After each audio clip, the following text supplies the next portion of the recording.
Boyunuz nə qədərdir? Boyum 101. 101.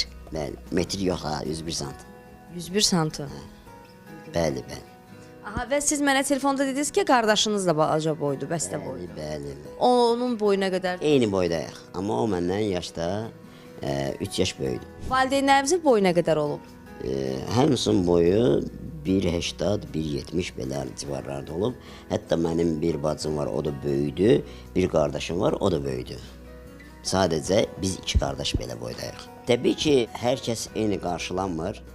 Yaxşı qarşılanan da olub, yəni hətta pis qarşılandığımız da olub. Məsələn, elə olub ki, görən anlar ilk dönəmlərdə, məsələn, yaşımız artısa və belə deyək də 20-18 yaş dönəmlərdə gördükləri anlarda, məsələn, Bismillah deyəndə istər-istəməz mənim nəfsimə ağır gəlirdi.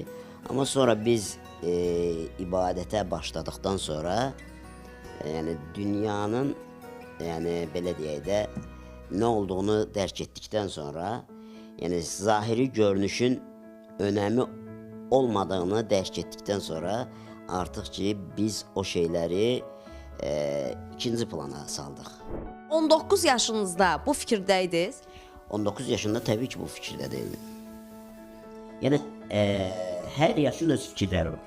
Yəni depressiyaya düşürdünüz deyəndə ki, ayda balaca boy, ayda bismillah, Allah uzaq eləsin, belə deyirlər axı.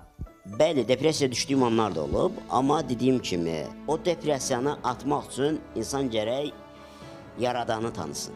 Yaradanı tanıdıqdan sonra, bu dünyanın nə olduğunu bildikdən sonra depressiyalara uzaq qoyursan. Onun iki çox gözəl, tərbiyəli övladları var və həyat yoldaşınızın boyu.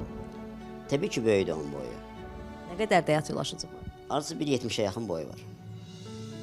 Maşallah, 1.70. Özüm balaca boylu olmağına baxmayaraq, mən həyatda belə nə arzulamışamsa həmişə hündür, yüksək, geniş bir şeylər arzulamışam. Baxmayaq ki, özüm balaca boyam.